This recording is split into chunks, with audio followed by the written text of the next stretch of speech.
Hi అండి. ఎలా ఉన్నారు అందరూ? Welcome back to my channel. ఈరోజు నేను సాంబార్ అయితే చేశానండి.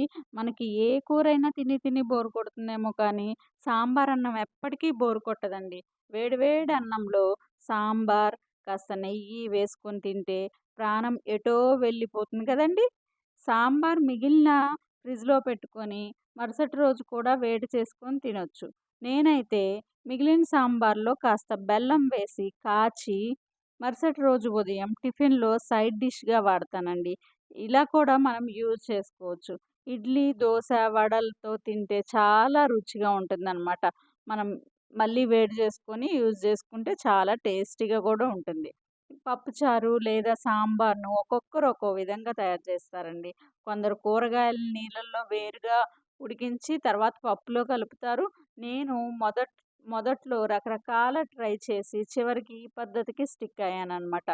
ఈ విధానంలో చేయడం నాకు తేలిక అనిపిస్తుంది. ఇప్పుడు నేను చేసిన ప్రొసీజర్ చూస్తున్నారు గదండీ! నేనైతే సాంబార్ ఎప్పుడు ఇలాగే చేస్తాను. ఫాస్ట్‌గా అయిపోతుంది. మనకు వెజిటబుల్స్ అన్నీ కుక్కర్‌లో పెట్టేసామంటే. ఇది నేను మా మమ్మీ దగ్గర నేర్చుకున్నాను. మా మమ్మీ వర్కింగ్ అనమాట. సో, అందుకని మా మమ్మీ గూడా ఇట్లా తొందరగా అయిపోయే ఐటెమ్సే చేస్తారు. నేను మా మమ్మీ దగ్గర నుంచి చూసి నేర్చుకున్నాననమాట. ఫిష్ ఫ్రై లేదా చికెన్ బిర్యానీ చేసిన ప్రతిసారి నేను ఈ సాంబార్ కూడా చేస్తూ ఉంటాను. కాంబినేషన్ సూపర్‌గా ఉంటదండి. కావాలంటే చింతపండుకు బదులు నిమ్మకాయ లేదా మామిడికాయలని వాడొచ్చనమాట. కానీ నిమ్మకాయ రసం పిండితే ఎక్కువ సేపు నిలవుండదండి. అందుకని తక్కువ క్వాంటిటీలో చేసుకున్నప్పుడు మాత్రమే నిమ్మకాయ వాడాలి. మీరు కూడా ఈ టేస్టీ సాంబార్ రెసిపీని తయారు చేసి ఎలా వచ్చిందో మీకు కామెంట్ చేయండి. ఈ వీడియో చూసే ఏ నిమిషంలో అయినా మీకు నచ్చినట్టయితే లైక్ చేయండి అండ్ సబ్స్క్రైబ్ చేయండి ఛానల్‌ని అండ్ సపోర్ట్ చేయండి. Thank you so much. ఈ సాంబార్‌లో మనం అన్ని రకాల వెజిటబుల్స్ యూజ్ చేయటం వల్ల మన బాడీకి కావలసిన అన్ని పోషకాలు బాగా సమృద్ధిగా లభిస్తాయన్నమాట. మన దగ్గర ఏ వెజిటబుల్స్ ఉంటే అవే యూజ్ చేసుకోవచ్చు. పర్టిక్యులర్‌గా ఈ వెజిటబుల్సే యూజ్ చేయాలని లేదు. మన దగ్గర ఏమి అవైలబుల్‌గా ఉంటే అన్నిటిని మిక్స్ చేసుకొని చేస్తే మనకి అన్ని రకాల ప్రతి వెజిటబుల్స్‌లో ఉండే అన్ని పోషక విలువలు మన బాడీకి వస్తాయన్నమాట. సో, అందుకనే సాంబార్ ప్రతిరోజు తీసుకుంటాం. మన సౌత్ సైడ్ చూసుకుంటే సాంబార్ అనేది చాలా ఫేమస్ అండి. అందుకనే ప్రతిరోజు మనము సాంబార్ అనేది ఒక డిష్‌గా మన మెనూలో యాడ్ చేసుకుంటాము. ఈ సాంబార్ చేయటానికి కూడా కొన్ని చిట్కాలున్నాయండి. మనము సాంబార్ చేయటానికి ముందుగా యూజ్ చేసిన వెజిటబుల్స్ అనేవి చాలా ఇంపార్టెంట్ అండి. సాంబార్‌కి మంచి టేస్ట్ ఇస్తాయన్నమాట. అంటే కూరగాయలు సరైన క్వాంటిటీస్ అండ్ కొన్ని ఐటెమ్స్ మనం మిక్స్ చేసుకునే కూరగాయలు వెజిటబుల్స్‌ని బట్టి మన సాంబార్ టేస్ట్ అనేది ఇంప్రూవ్ అవుతుందన్నమాట.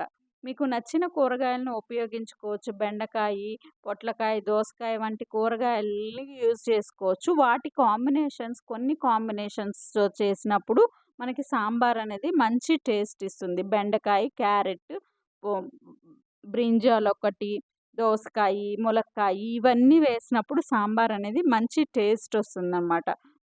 ఇంకొకటి సాంబార్ పౌడర్ చేస్తాం గదండీ! ఆ పౌడరు ఎంటీఆర్ పౌడర్స్ ఉంటాయి. ఇంకా అనేక రకాల పౌడర్స్ మనకి బయట అవైలబుల్‌గా ఉంటున్నాయి. మనం ఇంట్లో చేసుకున్న పౌడర్ అయితే ఇంకా చాలా టేస్టీగా ఉంటుంది.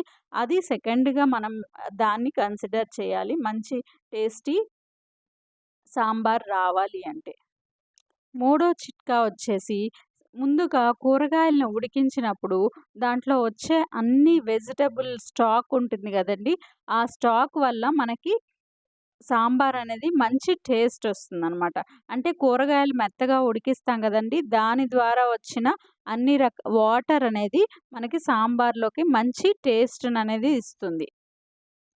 చివరిగా మనం యూజ్ చేసే కొత్తిమీరండి. ఈ కొత్తిమీరలో ఎక్కువగా మందులు వాడుతూ ఉంటారు గదండీ!